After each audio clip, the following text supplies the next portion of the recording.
راہ ازدی میں دعا گو ہوں کہ اللہ میری زبان پر ایسے کلمات جاری کر دے جو میرے لیے بھی اور آپ کے لیے بھی نفع کا سبب ہوں، جس سے ہمارے اعتقادات کو نفع پہنچے، ہمارے اعمال کو نور ملے اور ہمارے باطن کو قرار اور تسکین کے اجالے نصیب ہوں۔ حضور کا ذکر کرنے اور سننے کے لیے ہم جمع ہوئے ہیں، اور یقیناً ہمارا اس مقصد کے لیے جمع ہونا اللہ اور اس کے رسول کی بارگاہ میں امید ہے کہ قبول ہوگا، چونکہ ایسی مجالس، ایسی محافل، ایسی خوبصورت مجالس نور بارگاہ ازدی میں مستجاب ہوتی۔ میں آپ کو ایک مجلس میں پہلے لیے چلتا ہوں جس کو منعقد ہونے کے لیے مسجد نبوی کا صحن میسر آیا، اور آج تو ہم جھولی پھیلا کے عرض کرتے ہیں، سنا ہے آپ ہر عاشق کے گھر تشریف لاتے ہیں، ہمارے گھر میں بھی ہو جائے چراغاں یا رسول اللہ۔ لیکن یہ وہ مجلس تھی کہ جس میں ایسا چراغاں ہوا کہ دنیا نے دیکھا۔ مجلس صحابہ بپا تھی، حضور حجرہ انور میں موجود تھے۔ صحابہ گفتگو اس عنوان سے کر رہے تھے کہ ہمیں حضور کی صورت میں انعام خداوندی ملا۔ یار جلسہ اچھا ہو جائے اور کوئی خطیب اچھا بیان کرے اور کوئی نعت پڑھنے والا خوبصورت انداز میں ثناخوانی کرے تو مہینوں تک اس کے تذکرے چلتے ہیں کہ یار ہمیں اچھا خطیب مل گیا، ہمارے جلسے کی کیسی رونق لگی، ہمیں اچھا نعت خواں مل گیا کہ کیسا رنگ بنا۔ تو پھر وہ کیوں نہ فخر کرتے ہوں گے جنہیں حضور ملے، ان کا عنوان کیوں نہیں یہ ہوگا اور ان کی گفتگو کا یہ موضوع کیوں نہیں ہوگا؟ تو خیر وہ اس عنوان سے گفتگو کر رہے تھے کہ حضور بھی تشریف فرما ہوئے، اور آپ نے آ کے صحابہ سے پوچھا، سنن نسائی کے لفظ پڑھ رہا ہوں، ویسے صحیح مسلم میں بھی یہ روایت موجود ہے، فرمایا ما اجلسکم، صحابہ تمہیں کس چیز نے بٹھایا ہے، کیوں بیٹھے ہو، تمہارے بیٹھنے کا مقصد کیا ہے، یہ جلسہ کیسا ہے؟ سادہ لفظوں میں اس کا یہ ترجمہ بھی کیا جا سکتا ہے ما اجلسکم، یہ جلسہ کیسا ہے؟ تو حضور علیہ السلام نے جب یہ ارشاد کیا تو انہوں نے جو جواب دیا وہ سنیے، ایک ایک لفظ پہ غور کیجئے۔ انہوں نے کہا جلسنا نذکر اللہ ونحمدہ علی ما ہدانا لدینہ ومن علینا بک۔ حضور ہم اس لیے بیٹھے ہیں، یہ جلسہ اس لیے ہو رہا ہے، جلسنا ہم اس لیے بیٹھے ہیں، نذکر اللہ کہ ہم اللہ کا ذکر کر رہے ہیں، وَنَحْمَدُهُ اور اس کی حمد بیان کر رہے ہیں، عَلَى مَا هَدَانَا لِدِينِهِ اس بات پر کہ اس نے ہمیں ہدایت دین دی، وَمَنَّ عَلَيْنَا اور ہمارے اوپر احسان کیا، بِكَ آپ کو عطا کر کے، آپ مل گئے اس لیے ہم اس نعمت پر اور آپ کی وجہ سے دین ملا، اس نعمت پر رب کا شکرانہ ادا کرنے کے لیے بیٹھے۔ اگر حضرت حسان بن ثابت رضی اللہ تعالی عنہ کی الگ سے بولی سننا چاہو تو ان کے لفظوں کی ترتیب یہ ہے، منا علینا ربنا اذ بعث فینا محمد صلی اللہ علیہ وسلم، ہمارے رب نے ہمارے اوپر احسان کیا کہ ہمیں محمد عربی عطا کر دیا۔ شاید اسی کا ترجمہ کسی نے کیا، فضل رب العلا اور کیا چاہیے، مل گئے مصطفیٰ اور کیا چاہیے۔ تو کہا ہم اس لیے بیٹھے، ہمارا جلسہ اس لیے ہے، جلسنا نذکر اللہ ونحمدہ علی ما ہدانا لدینہ ومن علینا بک، آپ کی صورت میں ہمارے اوپر جو انعام ہوا اور ہدایت دین ملی، اس پر رب کا شکریہ ادا کرنے کے لیے یہ مجلس بپا کیے ہوئے۔ یہ صحابہ نے جواباً عرض کیا، بات تو سادہ سی تھی، کوئی آپ سے پوچھے کیوں بیٹھے ہو تو آپ کہیں گے محفل میلاد میں بات ختم ہو جائے گی۔ حضور نے صحابہ سے پوچھا قسم دے سکتے ہو اسی لیے بیٹھے ہو؟ تو بظاہر تو محلے قسم لگ نہیں رہا تھا، تو انہیں حیرت تو ہوئی ہوگی، لیکن انہوں نے برجستہ عرض کی حضور ہم حلف اٹھاتے ہیں کہ ہم اسی لیے بیٹھے ہیں. حضور نے باقاعدہ ان سے قسم لی اور انہوں نے باقاعدہ قسم دی. انہوں نے کہا جی ہم حلف دیتے, حضور نے فرمایا دو پھر. تو انہوں نے باقاعدہ قسم دی. حضور نے قسم جب ان سے لے لی تو ظاہر سب کے چہروں پہ حیرت و استعجاب کی کیفیت تو تھی کہ یہ موقع بظاہر قسم کا تو نہیں ہے. پوچھا گیا کیوں بیٹھے ہو؟ ہم کہتے ہیں اللہ کا ذکر کرنے بیٹھے ہیں, اللہ نے آپ عطا کیے, اللہ نے ہدایت دین دی, اس پر اس کا شکرانہ ادا کرنے کے لیے بیٹھے ہیں. بات تو ختم ہو جانی چاہیے تھی, لیکن حضور نے قسم مانگ لی. صحابہ نے باقاعدہ قسم دی. جب قسم لے لی تو پھر ان کے چہروں پر حیرت تو تھی. اس حیرت کو دور کرنے کے لیے فرمایا اے صحابہ میں تم سے جو قسم لی ہے یہ کسی تہمت کی بنیاد پر نہیں لی. تمہارے قول کی صداقت پر مجھے کوئی شک نہیں گزرا تھا کہ میں نے قسم سے تصدیق چاہی ہو. جو تم نے کہا مجھے پہلے اس کا یقین تھا, لیکن اس کے باوجود میں نے قسم لی. کیوں لی یہ سن لو میں نے کیوں لی. فرمایا تم یہاں بیٹھے تھے, میں حجرے میں تھا. اتانی جبریل علیہ السلام, میرے پاس جبریل امین حاضر خدمت ہوئے.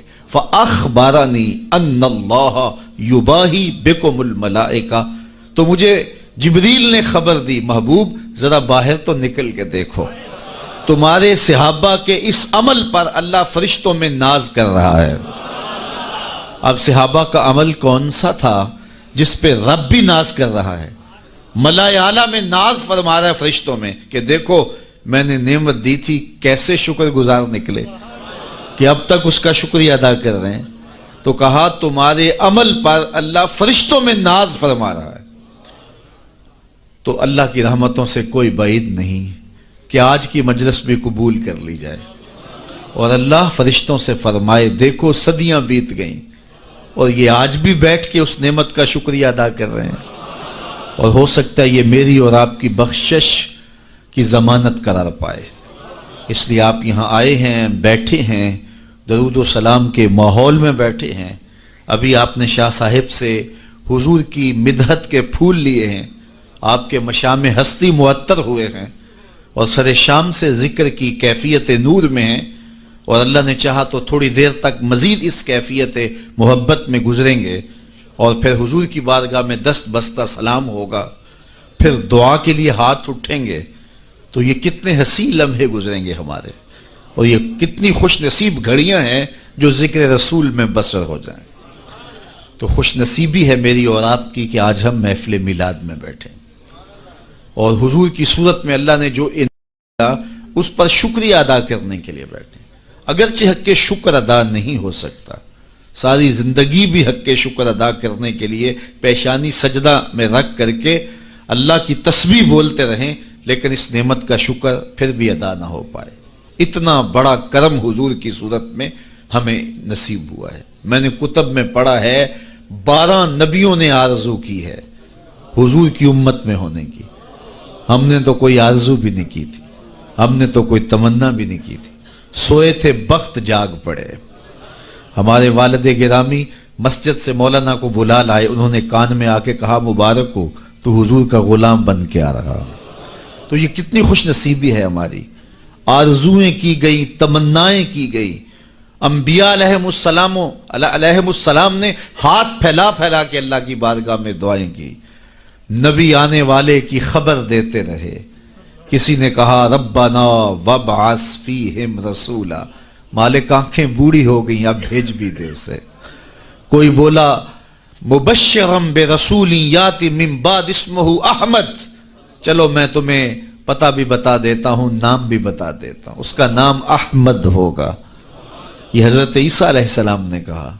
آپ نے کہا اس کا نام بھی بتا دیتا ہوں آنے والا جس کے لیے زمانہ منتظر ہے, وہ جس کے ذکر پر داؤد نے نغمہ سرائی کی, وہ جس کے نام پر شاہ سلیمان نے گدائی کی. دل یحییٰ میں رہ گئے ارماں جس کی زیارت کے, لب عیسیٰ پہ آئے واز جس کی شان رحمت کے, جو بن کے روشنی پھر دیدائے یعقوب میں آیا, جسے یوسف نے اپنے حسن کی نئے رنگ میں پایا. ندانم آ گلے خنداں چے رنگو بودارت, ندانم آ گلے خنداں چے رنگو بودارت, کہ مرغے ہر چمنے آرزوئے اودارت. ہر کوئی اسی کا منتظر ہے, کوئی کہیں منتظر ہے، کوئی کہیں منتظر ہے، نستورہ کہاں منتظر ہے، بحیرہ راہب کلی ڈال کے شام کے راستے میں بیٹھا ہوا ہے۔ اس نے مذہب کی کتابوں میں پڑھا تھا کسی دن اس نے یہاں سے گزرنا ہے، وہی کلی جو ہے وہ ڈال کے بیٹھ گیا۔ وظیفہ کیا پڑھتا ہے؟ روزانہ صبح چھت پہ چڑھ جاتا ہے اور حجاز کی جانب سے آنے والے قافلے دیکھتا رہتا ہے، اللہ اکبر۔ اور شام کو جب اندھیرے گہرے ہو جاتے ہیں اور کلی کے اندر آ کے سو جاتا ہے، یہی وظیفہ کرتا ہے۔ شب ہجر کی سختیاں کوئی اس سے جا کے پوچھے، شب ہجر کی سختیاں کوئی اس سے جا کے پوچھے، تیری راہ تکتے تکتے جسے صبح ہو گئی ہے۔ تو شام سویرے اسی کا، اس کا وظیفہ یہی ہے۔ پھر ایک دن وہ مقصود بھی آ گیا، اللہ اکبر۔ اس نے پہچانا کیسے کہ اس قافلے میں وہ ہیں۔ مشکات اٹھائیے اور کتب حدیث اٹھائیے، تاریخ کی کتب اٹھائیے، سیر کی کتب اٹھائیے۔ اس نے دیکھا کہ دائیں بائیں کے اشجار سجدہ ریز ہو رہے ہیں، تو وہ آج نیچے اتر آیا۔ تو اس کے جو ماننے والے تھے ان کو بڑی حیرت ہوئی، یہ تو شام سے پہلے نیچے نہیں اترتے، آج وظیفہ جلدی پورا کیسے ہو گیا؟ تو انہوں نے کہا جناب، کہا جلدی آج کھانا تیار کرو، یہ جو لشکر آ رہا ہے، یہ جو قافلہ آ رہا ہے، اس قافلے کی ہم نے دعوت کرنی ہے۔ اللہ اکبر، کھانا پکنے لگ گیا، اتنے میں قافلہ بھی آ پہنچا۔ تو قافلے والوں کو کہا گیا آج دوپہر کا کھانا آپ کا ہمارے پاس ہوگا۔ یہ قافلہ پہلے بھی یہاں سے گزرتا تھا، عرب تاجر جب شام جاتے تھے تو یہیں سے گزر کے جاتے تھے، اور اس کی کلی یہاں موجود تھی، اور یہ یہاں کبھی رکتے بھی تھے، لیکن کبھی اس نے پوچھا بھی نہیں تھا، التفات بھی نہیں کیا تھا۔ آج پہلا موقع ہے کہ کہا آج تمہاری دعوت ہے۔ انہیں بڑی حیرت بھی ہوئی اور خوشی بھی ہوئی، مسافر کو کھانا مل جائے تو پھر وہ تو بہت خوش ہوتا ہے، تو اسے خوشی بھی انہیں ہوئی اور پھر حیرت بھی ہوئی کہ یہ پہلے کبھی پوچھتا بھی نہیں تھا، آج کیا خاص وجہ ہے کہ ہماری دعوت کی جا رہی ہے۔ خیر، کہا ٹھیک ہے۔ جب کھانا تیار ہو گیا تو کہا آ جاؤ۔ تو ایک بہت بڑا درخت تھا اس کے کنیسہ کے ساتھ، جس کا بڑا گھنا سایہ تھا، سارے وہاں آ کے بیٹھ گئے۔ حضور علیہ السلام بھی چونکہ ساتھ تھے، اور حضور کو سامان کے پاس چھوڑ آئے، اور یہ آیا اور جس طرح کوئی چیز ڈھونڈتا ہے تو کہتا تمہارا کوئی شخص تو نہیں رہ گیا؟ کہا نہیں، سارے آ گئے ہیں۔ کہا نہیں کوئی؟ کہا ہاں، ایک نوجوان ہے، نو عمر ہے، اس کو ہم اپنے سامان کے پاس چھوڑ کے آئے ہیں۔ اللہ اکبر۔ میرے والد گرامی یہاں ایک جملہ کہا کرتے تھے، مجھے یاد آ گیا، فرمایا کرتے تھے کہ اس نے کہا کیسی بارات ہے جو دولہے کو چھوڑ آئی ہے؟ تمہیں کون پوچھتا تھا؟ تم پہلے بھی تو گزرتے تھے، کبھی ہم نے پوچھا تھا؟ یہ ایسی بارات ہے جو دولہے کو چھوڑ آئی ہے، تمہیں کون پوچھے گا؟ تو حضور علیہ السلام کو جب لے کر کے آئے تو ظاہر ہے جتنا بھی درخت کا سایہ تھا اس میں لوگ براجمان تھے، بیٹھے ہوئے تھے، تو حضور آ کے دھوپ میں بیٹھ گئے، تو درخت نے الٹ کے سایہ حضور پہ کر دیا۔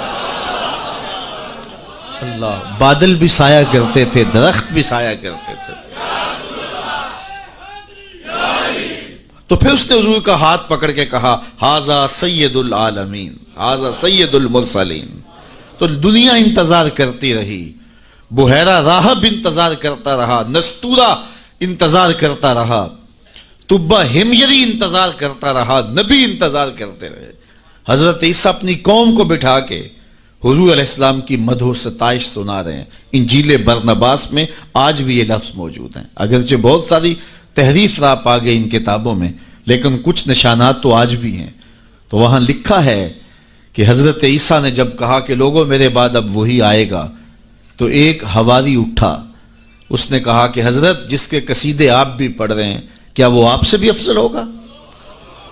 ہر امتی کا خیال تو یہی ہوتا ہے نا کہ میرے نبی سے افضل کون ہو سکتا ہے، مرید بھی یہ سوچتا ہے کہ میرے پیر سے افضل کون، حقیقت ہو یا نہ ہو لیکن سوچنے کا انداز یہی ہے۔ ہر شاگرد سوچتا ہے میرے استاد سے بہتر کون ہے، ہر بیٹا سوچتا ہے میرے باپ سے بہتر کون ہے، ہر جو ہے وہ کارکن کہتا ہے میرے لیڈر سے بہتر کون ہے۔ یہ آج کل جو سیاسی کارکن ہیں اپنے لیڈروں کے بارے میں کتنے پر امید ہیں اور کتنی ان کی محبتیں ہیں، تو ظاہر ہے وہ لیڈر مانتے ہیں تو محبتیں ہیں۔ اور ہر امتی اپنے نبی کے بارے میں سوچتا ہے کہ میرے نبی سے بہتر کون ہو سکتا ہے۔ وہ تو بدبخت ہے جو نبی بھی مانے اور عیب بھی نکالے۔ محبوباں تے نکتہ چینی، جڑا کرن تو باز نہیں آوندا، اصل منافق جانی اس نو او جھوٹے پیار جتاوندا۔ سانو دسیا عشق دے مفتی جڑا مڑ مڑ پیا فرماوندا، آزم جتھے دل لگ جاوے اتھے عیب نظر نہیں آوندا۔ ہو بھی تو نظر نہیں آتا، ہو بھی تو نظر نہیں آتا، اور جہاں ہو ہی نہ، جہاں عیب ہو ہی نہ، وہ کمال حسن حضور ہے کہ گمان نقص جہاں ہے۔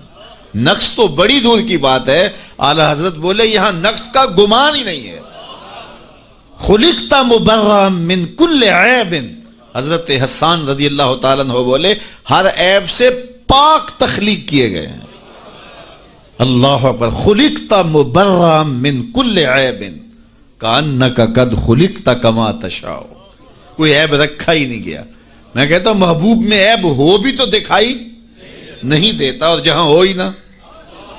رومی علیہ رحمہ، جن کو اقبال نے بھی اپنا مرشد مانا ہے، تمثیل کے انداز میں بات کرنے کا فن رکھتے ہیں۔ بات کرتے ہیں ایک سادہ سی مثال سے اور بہت بڑی حقیقت سمجھا دیتے ہیں، اور اللہ نے ان کو یہ ملکہ دیا۔ تو رومی علیہ رحمہ نے اس حقیقت کو ایک بہت بڑی مثال، سادی سی مثال سے سمجھا دیا۔ کہتے ہیں کسی نے، بادشاہ وقت نے لیلا کو دربار میں بلایا، اور چونکہ بڑا شہرہ تھا، یہ جو مجنو جو تھا یہ شہزادہ تھا باقاعدہ، لیکن ہوش و حواس باختہ ہو گئے، بس محبت کا ایسا جنون چڑھا کہ اصلی نام بھی جاتا رہا۔ تیری محفل میں آ کے بدنام ہوئے، نگاہ زمانہ میں بے نام ہوئے، تو نے وعدہ کیا بچھڑیں گے نہ ہم، تیرے ہی ہاتھوں سے نیلام ہوئے۔ تشخص مٹ گیا، پہچان مٹ گیا، نام ہی مٹ گیا۔ کہتے ہیں حضرت امام حسن اور حضرت امیر معاویہ کا جب وہ خلافت کا معاملہ تھا، تو کسی نے اس سے پوچھا کہ ہاں بھئی تیری رائے کیا ہے، یہ اس دور میں ہوا ہے نا، تو کہا کہ ہاں تیری رائے کیا ہے؟ اس نے کہا دونوں ہی حقدار نہیں ہے، میری لیلا حقدار ہے۔ تو کہا آنتا مجنون، تو کہیں پاگل تو نہیں ہو گیا؟ تو اس سے اس کا نام مجنون پڑ گیا۔ تو مجنون نام پڑ گیا، نام تو کیس تھا اس کا، لیکن نام بھی مٹ گیا، تشخص بھی مٹ گیا، پہچان بھی مٹ گیا، شہزادہ ہو کے گلیوں میں رل گیا، نام بھی باقی نہ رہا۔ اللہ اکبر۔ تو خیر بڑی دہائی تھی، تو خلیفہ وقت نے دربار میں لیلا کو بلا لیا کہ تیرے حسن میں کون سا جادو ہے کہ تو نے ایک شہزادے کو حواس باختہ کر دیا، اس کو اپنی ہوش بھی نہیں رہی ہے، مجھے تو تیرے میں کوئی خوبی نظر نہیں آ رہی۔ گفت لیلا را خلیفہ کاں توئی، کس تو مجنو شد پریشان و غوی، از دیگر خوباں تو افزون ایستی، باقی عورتوں سے تو کوئی انوکھی تو ہے نہیں، تیرے سے زیادہ حسین تو میری لونڈیاں ہیں۔ گفت خامش چوں تو مجنو نیستی، لیلا نے کہا بادشاہ چپ کر جا، تو کوئی مجنو تو نہیں، میں تمہیں خوبصورت نظر آؤں، تو کوئی مجنو ہے؟ دیدائے مجنو اگر بودے تو را، از دو عالم بے خطر بودے تو را، تیری آنکھ مجنو والی ہوتی پھر تو مجھے دیکھتا، تو ہوش دارو لیک مجنو بے خودست، در طریق عشق بیداری بدست، تو ہوش والا ہے اور مجنو ہوش کو چھٹی دے کے آیا، اور اس کوچے میں جو ہوش کی پونجی لے کر آئے اسے سودا نہیں ملتا۔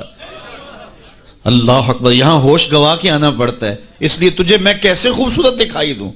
تو رومی سے نتیجہ نکالتے ہیں اگر لیلا کو دیکھنا ہو تو مجنو کی آنکھ چاہیے، اور اگر مصطفیٰ کو دیکھنا ہو تو ابو بکر کی آنکھ چاہیے، پھر جلوے انہی کے نظر آئیں گے۔ اور اقبال نے تو 2 قدم آگے جو ہے وہ بات کر دی۔ اقبال کہتا ہے مانائے حرفم کنی تحقیق اگر، بنگری با دیدائے صدیق اگر، قوت قلب و جگر گردد نبی، از خدا محبوب تر گردد نبی۔ اللہ اکبر، اقبال نے کتنی کمال کی بات کر دی۔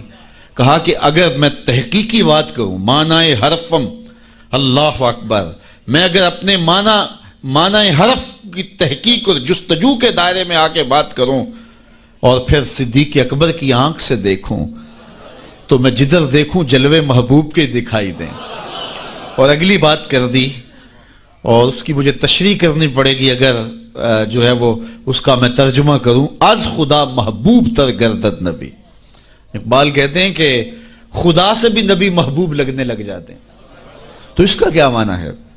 تو اس پر بہت کچھ کہا جا سکتا ہے، لیکن سادہ اس کا مفہوم یہ ہے کہ خدا کی چوکھٹ تک رسائی نصیب ہوتی ہے تو پھر بھی شکریہ نبی کا ادا کرنا پڑتا کہ آپ نہ ہوتے تو یہ در بھی نہ ملتا، یہ دہلیز ملی تو آپ کی وجہ سے ملی نا۔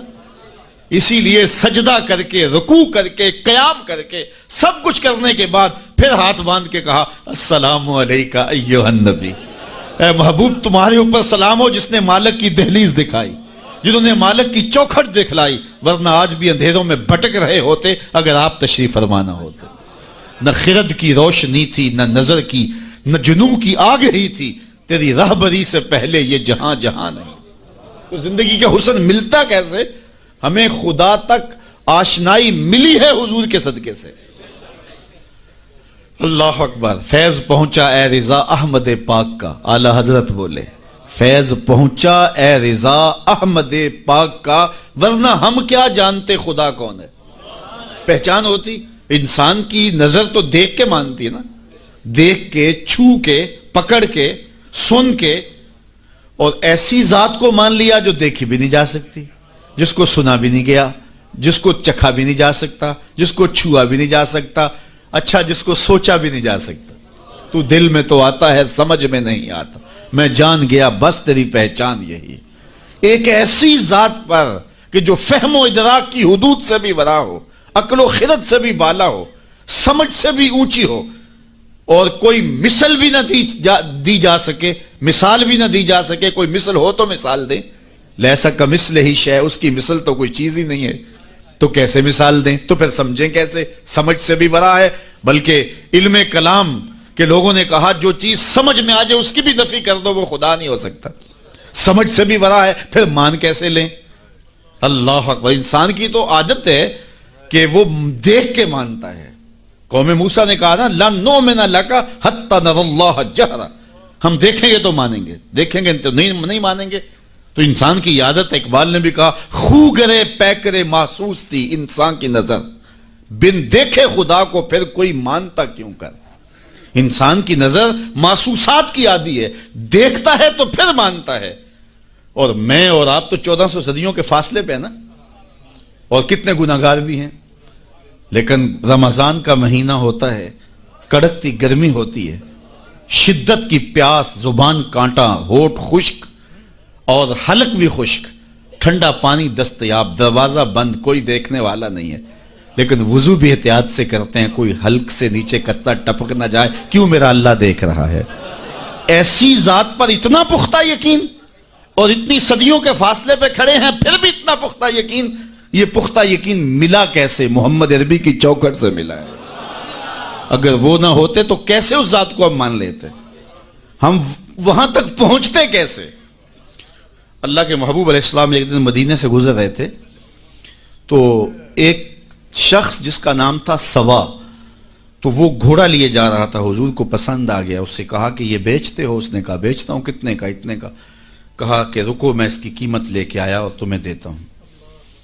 گھوڑا چونکہ پسند آ گیا تھا حضور کو، تو آقا قیمت لینے گئے تو کسی نے اس کو رکے ہوئے دیکھا تو پوچھا یہاں کیوں کھڑے ہو؟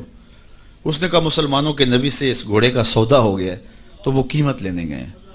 اس نے کہا مجھے زیادہ پیسوں سے دے دو، تو اس نے کہا میں تو یار سودا کر چکا ہوں۔ اس نے کہا کہ کوئی گواہ تھا؟ کہا نہیں۔ کہا مکر جانا۔ اس کو پیسوں کی لالچ آ گئی، اس نے کہا ٹھیک ہے حضور، اتنے میں قیمت لے کے پہنچ گئے۔ تو اس نے کہا میں نے تو آپ سے سودا کوئی نہیں کیا۔ حضور نے کہا ابھی تو سودا ہوا ہے۔ وہ کہنے لگا میں نے سودا کوئی نہیں کیا۔ لوگ بھی اکٹھے ہونے لگے، ہجوم بن گیا۔ اب حضور کہے میں نے گھوڑا خریدا ہے، وہ کہے میں نے بیچا نہیں۔ اب جب لوگوں کا ہجوم بنا تو لوگوں کے ہجوم کا بھی ایک پریشر ہوتا ہے، تو اس نے کہا کہ اگر بات لوگوں پہ چلی گئی تو صادق بھی یہ ہیں، امین بھی یہ ہیں، تو لوگ تو انہیں سچا کہیں گے۔ اس نے کہا اچھا آپ مجھے یہ بتائیں کہ جب دو آدمیوں کے مابین یوں نزاع بن جائے تو اس میں تصفیہ کی صورت کیا ہوتی ہے آپ کی شریعت میں؟ تو حضور نے فرمایا میری شریعت تو کہتی ہے کہ جو مدعی ہے وہ گواہ لائے، والیمین علی من انکر، جو انکار کرتا ہے وہ قسم دے دے۔ اس نے کہا پھر ٹھیک ہے، آپ کا دعویٰ ہے کہ آپ نے گھوڑا خریدا ہے تو پھر آپ گواہ دیں، اور اگر آپ کے پاس گواہ نہیں ہے تو پھر میں قسم دے دیتا ہوں۔ جھوٹ اس نے پہلے بول لیا تھا، قسم دینا اس کے لیے مشکل نہیں تھا، اس کو یہ بھی پتا تھا گواہ کوئی نہیں۔ تو اس نے کہا جناب آپ گواہ لے آئیں، آپ گواہ پیش کر دیں تو میں گھوڑا دے دیتا ہوں جس قیمت پہ آپ بتا رہے ہیں، اور اگر آپ کے پاس گواہ نہیں ہے تو پھر میں قسم دے دیتا ہوں۔ اب بھری بزم تھی، لوگوں کا ہجوم تھا، اور اس نے ایک ایسی بات کی قبل اس سے کہ کچھ دیر گزرتی حضرت حذیفہ رضی اللہ تعالی عنہ، حذیفہ بن یمان الانصاری رضی اللہ تعالی عنہ آگے بڑھے اور کہا کہ گواہی مانگتا ہے؟ اس نے کہا جی میں گواہی مانگتا ہوں۔ تو کہا میں گواہی دیتا ہوں، جتنے میں حضور نے بتایا اتنے میں سودا ہوا ہے اور حضور نے گھوڑا خریدا ہے۔ اس نے کہا جی ٹھیک ہے، مجھے پیسے مل گئے اور ٹھیک ہے، میرا مطالبہ پورا ہو گیا، گواہی چاہیے تھی، درکار تھی گواہی مل گئی۔ تو اس نے گھوڑا دے دیا اور قیمت اس نے لے لی۔ قیمت اس نے اپنی مرضی کی گھوڑے کے مطابق ہی لی تھی، وہ تو زیادہ پیسوں کے لالچ میں مکرا تھا۔ تو خیر اس کو راستہ نکلنے کا مل گیا، تو اس نے کہا جی ٹھیک ہے جی، گھوڑا اس نے حضور کو دے دیا اور قیمت اس نے خود لے لی۔ تو حضور علیہ السلام جب چلنے لگے، لوگ ہٹنے لگے، تو حضور نے حضرت حذیفہ رضی اللہ تعالیٰ عنہ کو اشارے سے قریب کیا اور کہا کہ تم نے گواہی دی، تم تو موقع پہ موجود ہی نہیں تھے، تو تم نے گواہی کیسے دی؟ تو حضرت حذیفہ رضی اللہ تعالیٰ عنہ نے کہا حضور گھوڑا کیا ہے، آپ کے کہنے پہ تو ہم نے رب کی گواہی دے دی، ہم نے رب کو دیکھا تھا، آپ نے کہا نہ ہے تو ہم نے مان لیا، تو یہ گھوڑا کیا ہوتا ہے؟ تو حضور نے آپ حضرت حذیفہ کا ہاتھ پکڑ کے فضا میں بلند کیا اور لوگوں کو کہا جانے والوں رک جاؤ۔ لوگ ٹھہر گئے، کہا کسی عدالت کو کچہری میں گواہ کی ضرورت ہو تو میری شریعت 2 گواہ مانگتی ہے، لیکن جہاں میرا خزیمہ ہوگا، ہاں حذیفہ نہیں، خزیمہ بن ثابت انصاری رضی اللہ عنہ، جہاں میرا خزیمہ ہوگا وہاں ایک ہی گواہی 2 کے قائم مقام ہوگا۔ فیض پہنچا اے رضا احمد پاک کا، ورنہ ہم کیا جانتے خدا کون ہے۔ میں اگر خدا سے ملنا چاہوں تو مجھے بتاؤ نہ کہ میں کدھر جاؤں، شرق کو جاؤں، غرب کو جاؤں، شمال کو جاؤں، جنوب کو جاؤں، نیچے سوراخ کروں، اوپر سیڑھی لگاؤں، کدھر جاؤں؟ میں آپ سے ملنا چاہتا ہوں تو میں شرق کی جانب سفر کروں گا، آپ مجھ سے ملنا چاہتے ہیں تو غرب کی جانب دوڑیں گے، لیکن میں خدا سے ملنا چاہتا ہوں، وہ تو جہتوں سے پاک ہے، وہ تو سمتوں سے پاک ہے، تو اس کو ملنا چاہوں تو بتاؤ کدھر جاؤں؟ اللہ اکبر۔ آئیے ذرا قرآن کا اسلوب دیکھیے، وَإِذَا سَأَلَكَ عِبَادِي أَنِّي فَإِنِّي قَرِيبٌ۔ حبیب میرے بندے تیرے پاس آ کے میرا پوچھتے ہیں، بندے میرے ہیں، مجھے ڈھونڈتے ڈھونڈتے تیرے پاس آ گئے اور تیرے پاس آ کے پھر میرا پوچھنے لگے۔ فَإِنِّي قَرِيبٌ، ان آنے والوں کو بتلا دیجئے کہ میں دور نہیں ہوں، نیڑے ہی ہوں۔ فا تاقیبیہ کے بعد علماء تفسیر نے لکھا کہ کل مقدر ہے، یہاں کل ماننا پڑے گا، فَإِنِّي قَرِيبٌ اے فَقُلْ إِنِّي قَرِيبٌ، ان کو کہہ دیجئے کہ وہ دور نہیں، آگے ہو تو مل جائے گا۔ یہ ہے ترجمہ کل کے مقدر ماننے سے، لیکن صوفیہ فرماتے ہیں کل کو مقدر ماننے کی ضرورت ہی کیا ہے، بات ہی سیدھی ہے۔ حبیب میرے بندے مجھے ڈھونڈتے ڈھونڈتے تیرے تک آ گئے، تو محبوب جب تیرے تک آ گئے میں پھر بھی دور ہوں۔ میرے بندے جب مجھے ڈھونڈتے ڈھونڈتے تیرے تک جو آ گئے ہیں تو محبوب تیرے تک آگے ہیں تو میرے تک آگے، یہ تیرے پاس آ کے پھر میرا پوچھ رہے ہیں۔ خضر بتلائے تو کیوں کر بتلائے، اگر ماہی پوچھے کہ دریا کہاں ہے، اگر مچھلی چھلانگ لگا کے غوطے کھا کے پھر پوچھے کہ دریا کدھر ہے تو خضر کیا بتائیں گے اسے؟ محبوب تیری گلی میں آ کے میرا پوچھتے ہیں، جو تیرے پاس آگے وہ میرے پاس آگے، چونکہ تیرے تک پہنچنا ہی تو میرے تک پہنچنا ہے۔ اور میرے امام پھر بولے بخدا خدا کا یہی ہے در، نہیں اور کوئی مفر مکر، جو وہاں ہو یہیں آ کے ہو، جو یہاں نہیں وہ وہاں نہیں، وہی لا مکان کے مکی ہوئے، سر عرش تخت نشیں ہوئے، یہ نبی ہیں جس کے ہیں وہ مکان، وہ خدا ہے جس کا مکان نہیں۔ تو کہا اگر خدا تک پہنچنا ہے تو مصطفیٰ تک جانا ہوگا، بس یہی راستہ خدا تک پہنچتا ہے۔ اللہ اکبر۔ تو حضرت عیسیٰ علیہ السلام نے فرمایا لوگوں میں جا رہا ہوں اور میرے بعد اب وہی آئے گا جس کا نام احمد ہوگا۔ تو ایک حواری اٹھ کے کھڑا ہو گیا اور کہنے لگا کہ حضرت جس کے قصیدے آپ بھی پڑھ رہے ہیں کیا وہ آپ سے بھی افضل ہوگا؟ تو سنو حضرت عیسیٰ نے کیا جواب دیا، آپ کے سینے میں ٹھنڈ پڑ جائے گی۔ ویسے تھوڑی سی تقریر میں اور کروں گا لیکن میں یہی بھی چھوڑ دوں تو آپ ناراض نہیں ہوں گے، اس لیے کہ بات اتنی ہے کہ پورا سال آپ پر نشہ طاری رہے گا۔ اللہ اکبر۔ کہا حضرت جس کے قصیدے آپ بھی پڑھ رہے ہیں کیا آپ سے بھی افضل ہوگا؟ تو تو سنو حضرت عیسیٰ نے کیا جواب دیا. انجیل برنباس میں آج بھی یہ لفظ موجود ہیں. تو حضرت عیسیٰ علیہ السلام نے کہا افضل ہونے کی بات کرتے ہو، وہ تو اتنی عظمتوں کا حامل ہے، اگر اس کے نالین کے تسمے کھولنے کی سعادت ابن مریم کو مل جائے تو یہ بھی مقدر کی بات ہے، یہ بھی بخت کی بات ہے کہ ان کے نالین کے تسمے کھولنے کی سعادت مل جائے. تو دنیا منتظر رہی، زمانہ انتظار کرتا رہا. تو لوگ کہاں کہاں منتظر رہے، ہم نے کوئی انتظار نہیں کیا. آنکھ کھلی تھی تو مسجد کے سپیکروں سے آواز آ رہی تھی مصطفیٰ جان رحمت پہ لاکھوں سلام. ہم اذان جب ہم نے آنکھ کھولی تو صدائیں مل رہی تھی کہ نبی جی اللہ اللہ اللہ ہو. تو ہم کتنے خوش نصیب ہیں، کتنے بخت والے ہیں کہ ہمیں آغوش مادر میں حضور کا نام مل گیا، کوئی انتظار ہی نہیں کرا. اقبال کتنے فخر سے کہا کرتے تھے نام تو از پدر آموختم. حضور آپ کا نام میں نے اپنے باپ سے سنا تھا، آپ کا نام میں نے اپنے باپ سے سنا تھا، آپ کے درود کی لوری اپنی ماں سے سنی تھی، اپنی بہن سے حضور کا پیار سنا. تو یہ ہمیں میسر آیا. خوش نصیب ہیں ہم لوگ کہ ہمیں یہ دور ملا. ہاں ایک ہمیں افسوس ہوتا ہے کہ کبھی حضور کے دور میں ہوتے، وہ لمحے میسر آتے، لیکن میرے آقا جانتے تھے میرے امتی بعد میں تڑپیں گے. حضور نے جو ہے وہ ہمیں آنے والوں کو تسلی دیتے ہوئے اتنی خوبصورت بات کی. ایک دن صحابہ بیٹھے تھے، فرمایا طوبی لمن رآنی وآمن بی وطوبی سبع مرات من لم یرانی وآمن بی. فرمایا صحابہ تمہیں مبارک ہو، تم نے مجھے دیکھا اور میرے اوپر ایمان لائے. اور فرمایا انہیں 7 مبارکیں ہوں جنہوں نے نہیں دیکھا ہوگا پھر بھی ایمان لائیں گے. نفس ایمان کی حضور نے 7 مبارکیں دی ہیں. طوبی لمن رآنی وآمن بی وطوبی سبع مرات من لم یرانی وآمن بی. تو کہا انہیں 7 مبارکیں ہوں جنہوں نے دیکھا بھی نہیں پھر بھی نام پہ تڑپ رہے ہوں گے. اللہ اکبر، نام سن کے جان مارنے کے لیے تیار ہوں گے. حضور کا نام آتا ہے آنکھوں میں آنسو آ جاتے ہیں، دل تڑپتا ہے. کیا کیفیات باطن ہوتی ہیں. تو یار یہ کوئی چھوٹی دولت ہے؟ حضور کا نام سن کے یہ کیفیت نصیب ہو جائے، یہ ان کے پیار کی علامت ہے. پیار ہوتا ہے تو آنکھوں میں آنسو آتے ہیں، اور جہاں آنسو ہوتے ہیں وہاں رحمتیں ہوتی ہیں. علامہ رومی فرماتے ہیں جہاں پانی چلتا ہے وہاں سبزہ اگتا ہے، اور جہاں آنسو بہتے ہیں وہاں رحمت اترتی ہے. تو یہ ان کے پیار کے آنسو ہے، یہ ان کی محبت کے آنسو ہے. بلکہ امام غزالی نے غالباً لکھا ہے کہ حضور کے پیار میں، اللہ کی خشیت میں جو آنسو آئیں تو ان کو صاف نہ کرو بلکہ ان کو رخساروں پہ مل لیا کرو. یہ تو خوش نصیب آنسو ہیں جو حضور کی یاد میں بہے ہیں، جو حضور علیہ السلام کے ذکر میں بہے ہیں. تو یہ میری اور آپ کی خوش بختی. اور اگر وہ نہ آتے تو ہم آج بھی اندھیروں میں ہوتے، ظلمتوں میں ٹھوکریں کھا رہے ہوتے اگر حضور تشریف نہ لاتے. خدا شناسی تو بڑی دور کی بات ہے، ہم خود شناس بھی نہ ہوتے اگر حضور نہ آتے. ہمیں اپنے آپ سے آگہی نہ ملتی، اپنی ذات سے شناسائی نہ ملتی اگر حضور نہ آتے.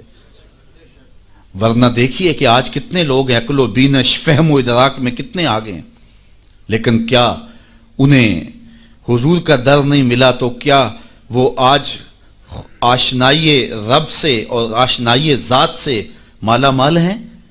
کتنے لوگ ہیں پی ایچ ڈی ڈاکٹر ہیں لیکن بتوں کے آگے ہاتھ جوڑے اپنی حاجتیں ان کے سامنے پیش کر رہے ہیں. ان کی عقل و فہم، ان کی عقل و بینش، ان کی ڈگریاں انہیں نہیں بتا رہی کہ اپنے بدن پہ بیٹھی مکھی بھی نہ اڑا سکیں میری ضروریات کے کفیل کیسے ہو سکتے ہیں، لیکن آگے کھڑے ہوئے ہیں. اللہ اکبر. لیکن دوسری جانب میں ایک مثال دیا کرتا ہوں. میں ایک بچپن میں ایک چیز دیکھی کہ ہماری مسجد میں ایک بچہ اپنے پینچے کو مل مل کے دھو رہا تھا. تو میں نے دودھ سے جھڑکنے کے لہجے میں اسے کہا کہ تم نے اتنا زیادہ پانی کھولا ہوا ہے. تو وہ کہنے لگا جی میں گلی سے گزر رہا تھا تو کسی جانور کے پیشاب کا چینٹا پڑ گیا اور میں سکول جا رہا ہوں. اور وہ کوئی درس نظامی کا فارغ تحصیل نہیں تھا کہ اس نے نجاست غلیظہ و خفیفہ کے احکام پڑھے ہوں. تو اس سے میں سوچنے لگا کہ اس ڈاکٹر کو تو سمجھ نہیں آئی جو گائے کا پیشاب تبرک سمجھ کے پی رہا ہے، اور اس 8 سال کے پرائمری کلاس کے بچے کو سمجھ آ گئی اور یہ پانچے کے اوپر پڑے ہوئے پیشاب کے غیر مری چھینٹے کو بھی گوارا نہیں کر رہا. تو میں نے کہا اس کی طبیعت میں یہ تقدس کہاں سے آ گیا؟ تو اندر سے آواز آئی وہ ہے ڈاکٹر لیکن اس کے ہاتھ میں دامن میرے حضور کا نہیں، اور یہ ہے بچہ لیکن ماں نے گٹی میں پیار حضور کا دیا ہے، اس لیے تقدس اس کی روح تک اتر گیا ہے، اس کے باطن میں اتر گیا ہے. تو یہ ان کے صدقے سے ہمیں زندگی کا نور نصیب ہوا ہے، ورنہ آج بھی ہم اندھیرے اور ظلمت میں ہوتے، اور آج بھی ہم کسی بت کے آگے ہاتھ جوڑے کھڑے ہوتے اگر ان کا در نہ ملتا، ان کی چوکھٹ نہ ملتی، اور ان کی دہلیز میسر نہ آتی. نہ خرد کی روشنی تھی، نہ جنوں کی آگ ہی تھی، تیری رہبری سے پہلے یہ جہاں جہاں نہیں تھا. اور آج زندگی کا سارا نور اور باطن کے سارے اجالے اور شعور و عقل اور فہم و ادراک کی ساری دولتیں جو ہمیں میسر ہیں، یہ حضور علیہ السلام کی ولادت کے صدقے سے ہمیں میسر آئی ہیں.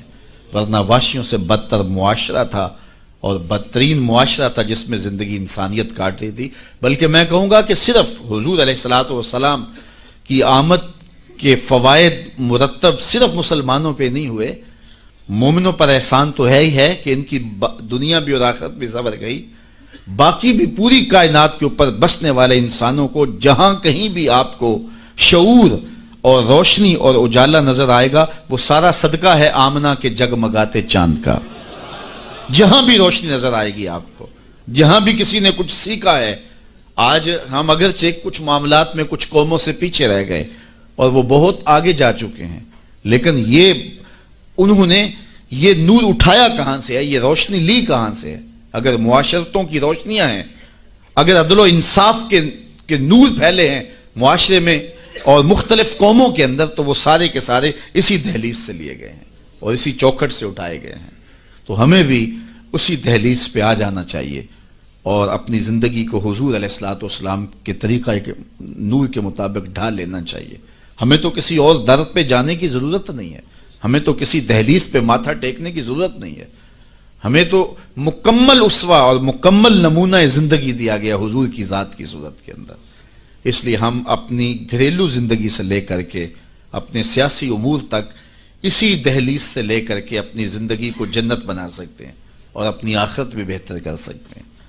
دوسرے لوگوں نے حضور علیہ السلام کے اصول و ضوابط، حضور کے دیے ہوئے جو ہے وہ نظام زندگی سے روشنی لے کر کے اپنی دنیاوی زندگی کو تو جنت بنا لیا، لیکن حضور علیہ السلام سے باطنی تعلق قائم نہ کر سکے اور اپنی آخرت جو ہے وہ روشن نہ کر سکے. اور ہمارا تو حضور سے باطن کا ربط ہے، حضور سے دل کا تعلق ہے. اس لیے ہم اپنی آخرت بھی سنوار سکتے ہیں اور ہم اپنی دنیا بھی سنوار سکتے ہیں. شرط یہ ہے کہ ہم حضور کے ہو جائیں، پھر ہمیں عزت بھی ملے گی، ہمیں سرخروئی بھی ملے گی، تخت و تاج بھی ہمارے رب کا وعدہ ہے. وَأَنْتُمُ الْأَعْلَوْنَ إِن كُنتُم مُؤْمِنِينَ. تم مومن بن کے دکھاؤ، ساری عزتیں تمہارے قدموں پہ رکھیں گے. بن کے تو دکھاؤ نا. یہ کافر لگتے کیا ہیں؟ کافر لگتے کیا ہیں؟ اگر انہیں دنیاوی عزتیں دی گئی ہیں تو انہوں نے اصول و ضوابط اختیار کیے ہیں. اقبال نے وہ جب شکوے کی زبان کھولی تو اس میں کہا نا کہ کافر کو دیے حور و قصور اور مومن کے لیے فقط وعدہ حور. تو اس کے جواب میں کہا تم میں کوئی حوروں کا چاہنے والا ہی نہیں، جلوائے طور تو موجود ہے کوئی موسیٰ ہی نہیں. کوئی ہو تو صحیح اور کوئی مانگنے والا تو ہو، تو اس کو ہم کیوں نہیں دیتے؟ ہم تو مائل بکرم ہیں، کوئی سائل ہی نہیں. راہ دکھلائیں کسے راہ رو منزل ہی نہیں، جلوائے طور تو موجود ہے کوئی موسیٰ ہی نہیں. تو وہ آج بھی وہ انوار برسنے کے لیے جو ہے وہ آمادہ ہیں، لیکن اس دہلیز پہ آ جائیں. ہم نے اپنے آقا و مولا کے ساتھ اپنا باطنی تعلق تو قائم کیا ہے، لیکن ہماری زندگی کی ترجیحات کچھ اور ہو گئیں، اور جس کے نتیجے کے اندر آج ہم دنیا سے جو ہے وہ کٹ گئے اور آج رسوائیوں اور ذلتوں میں اپنی زندگی بسر کر رہے ہیں. اقبال علیہ رحمہ نے جب شکوے کا لہجہ اختیار کیا تو فتویٰ بھی متوجہ ہوا اور بہت سخت لہجہ تھا، لیکن جواب آتے ہی سارا نشہ اتر جاتا ہے. جب وہ شکوہ کرتے ہیں تو اس میں کرتے ہیں کہ تیرے کعبے کو جبینوں سے بسایا ہم نے، نوع انسانی کو غلامی سے چھڑایا ہم نے، صفائے دہر سے باطل کو مٹایا ہم نے، تیرے قرآن کو سینوں سے لگایا ہم نے، پھر بھی ہم سے گلہ ہے کہ وفادار نہیں، ہم وفادار نہیں تو بھی تو دلدار نہیں. تو بڑا تلخ لہجہ ہے، لیکن اب اس کا جب جواب آتا ہے تو سارا نشہ اترتا ہے. لفظ وہی ہیں، صرف صیغہ بدلتا ہے. لفظ وہی رہتے ہیں، صرف صیغہ تبدیل ہو جاتا ہے. اب جواب کیا آ رہا ہے؟ پہلے تو یہ تھا کہ صفائے دہر سے باطل کو مٹایا ہم نے، نوع انسانی کو غلامی سے چھڑایا ہم نے. اب ادھر سے آواز آ رہی ہے، صفائے دہر سے باطل کو مٹایا کس نے، نوع انسانی کو غلامی سے چھڑایا کس نے، میرے کعبے کو جبینوں سے بسایا کس نے، میرے قرآن کو سینوں سے لگایا کس نے، تھے تو آبا وہ تمہارے ہی مگر تم کیا ہو، ہاتھ پہ ہاتھ دھرے منتظر فردا ہو، ہر کوئی مستے مئے ذوق تن آسانی ہے، تم مسلمان ہو یہ انداز مسلمانی ہے، حیدری فقر ہے نئے دولت عثمانی ہے، تم کو اسلاف سے کیا نسبت روحانی ہے، وہ معزز تھے زمانے میں مسلمان ہو کر، تم خار ہوئے تارک قرآن ہو کر۔ ہماری پستی، ہماری ذلت، ہماری رسوائی اس نظام زندگی کو چھوڑ دینے سے ہے۔ ہم اپنے آپ پہ غور کریں، اپنی زندگی پہ غور کریں، ہم کہاں کھڑے ہوئے ہیں۔ یہ بات تو ہمیں کہی گئی تھی نا کہ جو الطہور نصف الایمان، صفائی آدھا ایمان ہے، لیکن یہ ان لوگوں نے اپنا لیا کہ جن کے مذہب میں نہانا اور غسل کرنا روا نہیں تھا۔ آپ جو ہے وہ فرانس کی خوشبوئیں پوری دنیا کے اوپر مشہور جانتے ہیں، کبھی اس کا پس منظر بھی جو ہے وہ معلوم کیا کہ کیا ہے، کیونکہ یہ غسل نہیں کرتے تھے اور بدن سے اتنی بدبوئیں اٹھتی تھی کہ ان پر جو ہے خوشبو اس پر غالب کرنے کے لیے طرح طرح کی خوشبوئیں یہاں آئیں تاکہ جو ہے وہ بدبو سے لوگ ناک پہ جو لوگ ملنے آتے وہ ناک پہ ہاتھ رکھ لیتے۔ ان کے بادشاہوں کے جسموں سے بدبو آیا کرتی تھی، ان کے ہاں نہانا نہیں تھا۔ یہ تو مسلمانوں نے آ کے سکھایا، اور جب اندلس انہوں نے فتح کیا تو اس وقت جو وہاں واشروم انہوں نے بنائے تھے مسلمان، سب سے پہلے انہوں نے غالب آ کے ان کو توڑا اور پھر اسی روش میں چلے گئے۔ پھر آہستہ آہستہ انہوں نے سوچا کہ یار دیکھو تو صحیح، اور آج صفائی پسند وہ ہو گئے، آج گلیاں ان کی صاف ہیں، آج بازار ان کے صاف ہیں، آج ملک انہوں نے ایسے بنا کے رکھے ہیں جیسے ایک سگڑ بی بی اپنا گھر سنوار کے رکھتی ہے، اور ہمارے گلی کے اندر ہم کچرا پھینک کے گھر چلے جاتے ہیں۔ میں بعض کا گزرتا ہوں، چونکہ تنگ گلیوں میں بھی جاتا ہوں، بازاروں میں بھی جاتا ہوں، پیدل بھی جاتا ہوں اور سواریوں پہ بھی جاتا ہوں، آپ بھی یہ منظر دیکھتے ہیں کہ 6 فٹ کی گلی ہوتی ہے تو دونوں جانب نالیاں ہو رہی ہوتی ہیں، تو درمیان میں صرف 3 فٹ جگہ ہوتی ہے۔ میاں ایک سائڈ نالی بنا لو، چلو گلی کشادہ ہو جائے، لیکن ادھر والے نہیں مانتے کہ ہماری جانب نالی ہو، وہ کہتے ہیں ادھر نہیں مانتے، چلو فیصلہ کیا کہ دونوں جانب نالیاں ہوں۔ جب قوم کا مزاج یہ ہوگا تو کیا قوم ترقی کرے گی جو اتنی قربانی بھی نہیں دے سکتی؟ تو اب گندگی کے ڈھیر جگہ جگہ پڑے ہوئے ہیں۔ حکومت کو چھوڑیں آپ، حکومت کی ترجیحات، حکومت کی دلچسپیاں، ان کے معاملے، وہ تو جو کرتے ہیں، جو فریضہ ہمارا تھا ہم نے وہ نبھایا، ہم نے اس فریضے کو پورا کیا۔ تو ہم اپنے رویوں پہ غور کریں، ہمارے آقا نے ہمیں کتنا ستھرا دین دیا تھا، کتنا پیارا دین دیا تھا۔ میں نے اس مرتبہ میلاد کے موقع پہ کہا کہ دیکھو ہماری ترجیحات کہ ہم نے پورا، میں گلی سے گزرا تو وہ گلی کے اوپر پورا وہ گوٹا کناری کی ہوئی تھی اور ڈنڈیاں بھی اور چراغاں بھی کیا تھا اور بہت زیادہ پیسے لگے ہوئے ہوں گے، تو نیچے جو ہے وہ گلی تو وہ کچی تھی، تو میں نے کہا اگر یہ اوپر نہ ہوتا، نیچے کنکریٹ کی گلی ان پیسوں سے بن جاتی تو یہ رسول اللہ زیادہ خوش نہ ہوتے اور حضور کی امت کو زیادہ نفع نہ ہوتا اور یہ میلاد کے نام پہ ہو جاتا، لیکن نیچے کچی گلی ہے اور وہ کہتے ہیں یہ حکومت کی ذمہ داری ہے، اور ہم نے اوپر گلی کے اوپر گوٹا کناری بھی کی ہوئی ہے اور اسے چراغاں بھی کیا ہوا ہے اور اس کے اوپر فانوس بھی لٹکائے ہوئے ہیں اور لاکھوں روپے اس گلی کو سجاتے ہوئے ہم نے لگا دیا، لیکن اگر ہم پکی کر لیتے گلی تو وہ زیادہ اچھا نہ تھا کہ وہ ہمیشہ کے لیے جو ہے وہ ایک مسئلہ ختم ہو جاتا، لیکن وہ نہیں کریں گے، یہ کریں گے ہم نے اپنی ترجیحات اپنی مرضی سے مقرر کی ہوئی ہیں۔ تو میرے رسول صلی اللہ علیہ وسلم نے جو ہمیں دین دیا ہے اس دین کو اختیار، اس کا یہ مطلب نہ لیا جائے کہ میں میلاد کے چراغاں کا مخالف ہوں۔ آج کل تو یہ بھی بڑا ڈر لگا رہتا ہے کہ فتوے ایک دم جو ہے وہ متوجہ ہو جاتے ہیں اور کافر سے نیچے تو چھوڑتے ہی نہیں نا، لیکن یہ دکھڑے ہیں ہمارے۔ میں کہتا ہوں گلیاں سجاتے ہو دل ویران نہ رہے، میں کہتا ہوں چراغاں کرتے ہو مکانوں کی چھتوں پہ کرو، میں اس کا انکار نہیں کرتا، لیکن دل کی گلیوں میں اندھیرا نہ رہے۔ اور تم جھنڈیاں لگاتے ہو حضور کے نام کی، ایک ایک پرت پہ، دل کے ایک ایک پرت پہ نام محمد کی جھنڈی بھی لگاؤ۔ اور میں نے الحمدللہ جگہ جگہ میلاد کے موسم میں اس مرتبہ توجہ دلائی کہ آپ اس طرح کریں کہ اپنے محلے کے اندر فہرست بنائیں، اپنی گلی کے اندر فہرست بنائیں۔ اللہ تعالیٰ نے یہ نظام رکھا ہوا ہے۔ غربت کے زمانے کے اندر بھی ایسا ہوتا ہے کہ ایک گلی کے اندر 20 یا 25 گھر ہیں تو 1-2 گھر والوں کو اللہ تعالیٰ نے مال و دولت سے فرازہ جو ہے وہ مالا مال کیا ہوتا ہے، باقی جو ہے وہ پوری گلی کے لوگ غریب ہو سکتے ہیں، لیکن کوئی ایک آدھ آدمی اللہ تعالیٰ وہاں امیر رکھا ہوتا ہے۔ ایک پورا گاؤں ہے، دیہات ہے، اور بڑا غریب دیہات ہے، لیکن وہاں بھی کوئی 5 10 15 ذمہ دار ہوتے ہیں یا کچھ لوگ مالی طور پہ مستحکم ہوتے ہیں. یہ اللہ تعالیٰ نے نظام رکھا ہے. وہ جو 5 10 لوگ ایک بستی میں امیر ہیں، ایک گلی کے اندر 15 یا 20 گھر ہیں تو سارے غربا کے گھر ہیں، تو 2-3 گھر جو ہیں اللہ تعالیٰ نے ان کو نوازا ہوا ہے، تو وہ 2-3 گھر یا اس گاؤں کے اندر جو ہے وہ 10-12 لوگ وہ سوچیں کہ ہمیں سرخاب کے پر لگے ہیں کہ ہمیں دولت زیادہ دی گئی ہے. عقل و فہم کی وجہ سے بھی دولت زیادہ نہیں ہوتی. میاں صاحب فرماتے ہیں بے وقوفاں دے نوکر ویکھے دانش مند سیانے. ایسا بھی ہوتا ہے، یہ اللہ کی تقسیم ہے، وہ جس کو عطا کر دے. تو اب جس کو دولت زیادہ دی گئی ہے وہ سوچے کہ مجھے کیوں زیادہ دی گئی ہے. علماء نے کہا کہ جس کو کوئی زیادہ فراوانی دی گئی ہے اس کا جو ہے وہ مثال کے طور پہ وہ کہتے ہیں کہ جو گائے ہے اور بھینس ہے اس کا دودھ اس کے بچے کی ضرورت سے زیادہ ہوتا ہے تو باقیوں کے لیے بھی حلال قرار دیا گیا کہ وہ نفع پہنچائے. جس کو مال اس کی ضرورت سے زیادہ دیا گیا ہے تو وہ اس مال کے ذریعے اپنے کم از کم رشتہ داروں میں اور اپنے محلے میں اپنی گلی میں کم از کم دیکھے. اور میلاد کے موسم کے اندر وہ غور کرے کہ میری گلی میں 15 گھر ہیں، اس میں کوئی غریب ہے تو آج میلاد کے دن ایسا نہ ہو کہ آج بھی وہ غربت میں دن گزارے.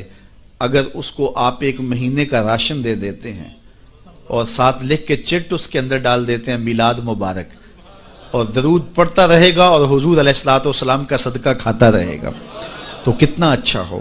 تو یہ وہ چیزیں ہیں جس کی طرف ہمیں توجہ کرنی چاہیے. اور میں سمجھتا ہوں کہ حضور علیہ السلام کی محبت سے معاشرے کے دکھ جو ہیں وہ سمیٹے جا سکتے ہیں.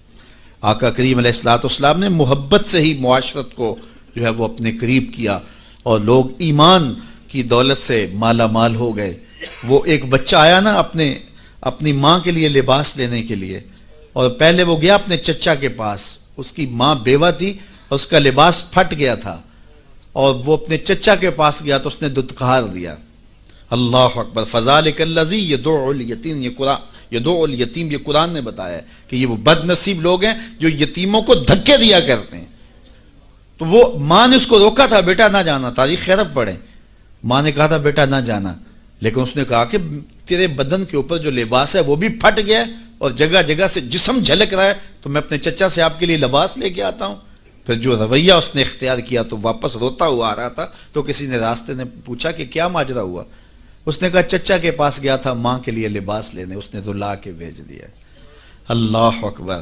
تو اس نے کہا کہ جا سین حرم میں محمد نام کا ایک شخص بیٹھا ہوا ہے، اگر تو اپنا دکھڑا اس کے سامنے پیش کرے تو وہ امید ہے تمہیں رد نہیں کریں گے، لیکن سن لے ان کا دین کوئی اور ہے.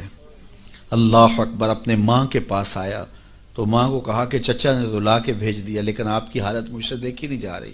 بچہ ابھی شعور کی منزلوں میں قدم رکھ رہا تھا، پہلے بہت چھوٹا تھا، اب اس کے اندر ایک جذبات تھے بچے کے اندر.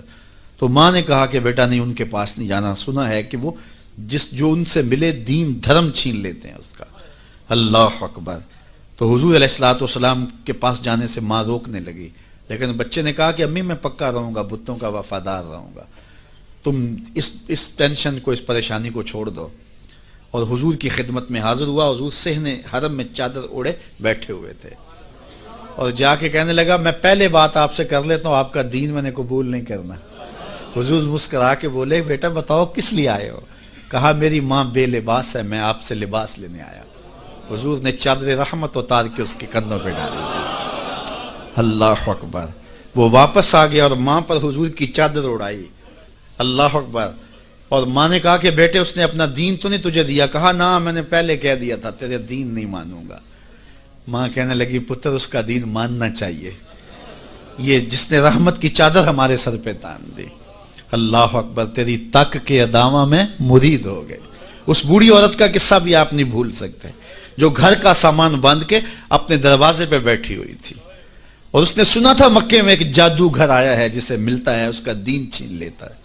اس نے سوچا ساری زندگی لات منات حبل عزا ان کے ساتھ وفا کی ہے، یعوق اور نصر کے قصیدے پڑھے ہیں، تو اب آخری زندگی میں کیا میں ود اور سوا کو چھوڑ دوں گی، میں یعوس اور نصر کو چھوڑ دوں گی، میں لات اور منات کو چھوڑ دوں گی.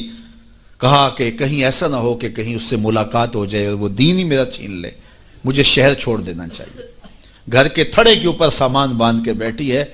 حضور بھی گزرے اس نے دیکھا تو کہا بھتیجے یہ سامان میرے سر پہ رکھ دے. حضور نے سامان اٹھایا, دیکھا تو بوجھل تھا, وزنی تھا, اور بڑھیا کو دیکھا تو کمزور تھی. تو کہا کہ بڑھیا اگر چاہو تو جہاں چاہتی ہو میں خود نہ چھوڑا. اس نے کہا اس سے بڑی مہربانی کیا ہوگی, میں تو لاولد ہوں, میری تو اولاد نہیں ہے, تو میں شہر چھوڑ کے جا رہی ہوں. راستے میں حضور نے سامان اٹھایا ہوا ہے اور بڑھیا سے باتیں بھی کرتے جا رہے ہیں. تو بڑھیا کو کہا کیوں جا رہی ہے؟ اس نے کہا کہ سنا ہے یہاں ایک جادوگر ہے جو لوگوں کا دھرم لوٹ لیتا ہے, لوگوں کا دین لوٹ لیتا ہے. میں نے ساری زندگی بتوں سے وفا کی ہے, میرے آبا و اجداد نے بتوں سے وفا کی ہے, میں چاہتی ہوں دین اجداد ہاتھ سے چھوٹ نہ جائیں. آخر اس شہر میں رہتی ہوں کہیں مل نہ جائے, تو میں چاہتی ہوں کہ میں شہر چھوڑ جاؤں, زندگی کی چند سانسیں باقی ہیں, میں وفا کے ساتھ تو گزاروں. غالب نے کہا تھا نا وفاداری بشرط استواری اصل ایمان ہے. اس پہ اختلاف بھی کیا جا سکتا ہے. مرے کعبے میں تو بت خانے میں گاڑو برہمن کو. وہ کہتا ہے چاہے بت سے وفاداری ہو, وفاداری تو ہو. تو اس نے کہا میں تو وفاداری کرنا چاہتی ہوں اپنے بتوں سے, اور میں شہر چھوڑ کے مکہ جا رہا ہوں. جانتی ہوں ام القریٰ ہے, بستیوں کی ماں ہے. اس شہر کو شہر جمال کہتے ہیں, شہر خوباں ہے, لیکن میں اس شہر کو چھوڑ کے جا رہی ہوں. خیر حضور نے کچھ نہیں کہا, اس کا سامان نہیں پھینک دیا کہ ٹھیک ہے تم پھر جاؤ. سامان اس کا اٹھایا اور جہاں تک اس نے جانا تھا سامان پہنچایا. سامان سپرد کر کے واپس پلٹنے لگے. تو اس نے کہا بچے اپنا نام تو بتا دے, لوگ کہیں گے کہ مکہ چھوڑ آئی ہو تو بتاؤں گی ایک جادوگر کے دکھ سے چھوڑ آئی ہوں. تو وہ کتنا برا بھلا کہیں گے شہر مکہ کو کہ جس مکہ سے لوگ نقل مکانی کرنے پہ مجبور ہو گئے. تو میں انہیں یہ بھی بتاؤں گی کہ جس مکے میں جادوگر رہتا ہے اتنا اچھا نوجوان بھی رہتا ہے, تو تیرا نام لیا کروں گی, تیرے قصیدے پڑھا کروں گے. تو حضور علیہ السلام مسکرا پڑے, کہا بڑھیا جس جادوگر سے بھاگ کے آئی ہے وہ تیرے سامنے کھڑا ہے. اس نے کہا سچ سے آپ ہی محمد ہیں؟ حضور نے فرمایا نام میرا یہی ہے. تو اس نے کہا پھر آپ کا جادو میرے پہ چل گیا ہے. اللہ اکبر, تیری تک کے ادامہ میں مرید ہو گئی. لوگوں کی خدمت کریں, بوڑھوں کے کام آئیں, دکھیوں کے کام آئیں, مصیبت زدہ کے کام آئیں. حضور یتیم ہو کے یتیم پرور تھے, لاچاروں کی مدد کرتے, لوگوں کے گھروں میں پانی بھر کے دے دیتے, اور دکھیوں کے کام آ جاتے اور مصیبت زدوں کے کام آ جاتے. تو حضور سے پیار کرنے والوں, امت میں آپس میں حسد نہ پھیلاؤ, بغض نہ کرو, نفرتوں کے پہاڑ اکٹھے جو کھڑے نہ کرو, ایک دوسرے سے پیار کرو, جڑو, امت وحدہ بنے, اور اپنے ماحول کو, اپنی معاشرت کو ایک خوبصورت معاشرت کا رنگ دو, اور اپنی زندگی کو حضور کے نام کر دو. حضور کی محبت تو انسانوں کو جوڑتی ہے, حضور علیہ السلام کی محبت تو انسانوں کو یکجا کرتی ہے. جس طرح ایک باپ کے بیٹے ہوتے ہیں اور آپس میں پیار کرتے ہیں, اور ان کی سانج باپ ہوتا ہے, ساری امت کی سانج آمنہ کے لال ہیں. تو حضور کی وجہ سے ہم جڑے ہوئے ہیں, حضور کے نام پہ ہم اکٹھے ہوئے ہیں. تو اپنی زندگیوں کے اندر عملی تبدیلی پیدا کریں. آقا کریم کی اسوہ نور کو دیکھیں, کتنا میٹھا اسوہ تھا میرے حضور کا, کتنی میٹھی زندگی گزار کے گئے ہیں, کتنا پیارا دور حضور نے گزارا ہے, اور وہ ہمارے لیے مکمل, اکمل اور خوبصورت نمونہ ہے حضور کی حیات طیبہ. اللہ ہمیں حضور علیہ السلام کی حیات کا نور نصیب کرے, اور زندگی کے جو ایام ہمیں بچے, ہمیں میسر آئے ہیں, ان ایام میں یاد خدا میں ہماری زندگی گزرے.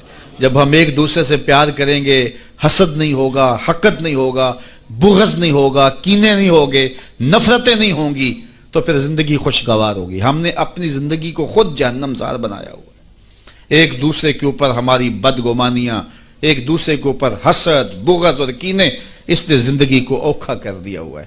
اور سمجھتے یہ ہیں کسی نے جادو کر دیا ہے, کسی نے ٹونا کر دیا ہے, کسی نے سایہ کر دیا, کسی نے تعویذ ڈال دی ہیں. اور میاں کسی نے ڈالا ہوا, ہم نے اپنے اندر تعویذ خود حسد اور بغض کے ڈالے ہوئے ہیں. وہی ہمیں چین نہیں لینے دیتے, ہمیں سکون نہیں آنے دیتے. اور اگر اپنے اندر کو صاف کریں, ستھرا کریں, پاکیزہ کریں, 5 گانا سجدہ ریزی کی عادت ڈالیں, کسی کا برا نہ چاہیں, اللہ کی مخلوق کے لیے رحمت اور راحت کا سامان بن جائیں, تو پھر دیکھنا کہ کوئی تعویذ آپ کے اوپر نہیں ہوگا. کسی بابے کے پاس چوکڑی بڑھنے کی ضرورت بھی نہیں ہوگی, اور گڑولیاں بھرنے کی ضرورت بھی نہیں ہوگی. تمہارا رب اتنا مہربان ہے کہ 70 ماؤں سے زیادہ اپنے بندے سے پیار کرتا ہے. ہر ایک شخص کے ساتھ اس نے ایک محافظ فرشتہ مقرر کیا ہوا ہے جو شیاطین سے حفاظت کرتا ہے بندے کی، تو اس کی تو کرم نوازی ہے۔ زندگی کو اوکھا ہم نے خود اپنے لیے بنایا ہوا ہے، تو زندگی کو سوکھا بنائیں، زندگی کو آسان بنائیں، زندگی کو راحت کدہ بنائیں، جہنم کدہ نہ بنائیں۔ اور یہ تب ممکن ہوگا جب ہم حضور علیہ السلام کے طریقہ حیات کے مطابق اپنی زندگی ڈال لیں گے۔ میلاد میں آنے والوں کے لیے یہی پیغام ہے۔ اللہ تعالیٰ جل شانہ آپ سب کو دنیا آخرت کی بھلائیاں عطا فرمائے اور ساری زندگی حضور کے ساتھ ہمیں وفا کی توفیق دے۔ بار دیگر ہم اپنے مرحوم بزرگوں کے لیے دعا گو ہیں کہ اللہ ان کی قبر کو کروڑوں رحمتوں کا اور کروڑوں کرم نوازیوں کا مرکز بنائے۔ وآخر دعوانا ان الحمد للہ رب العالمین۔ کی محمد سے وفا تو نے تو ہم تیرے، یہ جہاں چیز ہے کیا لوح و قلم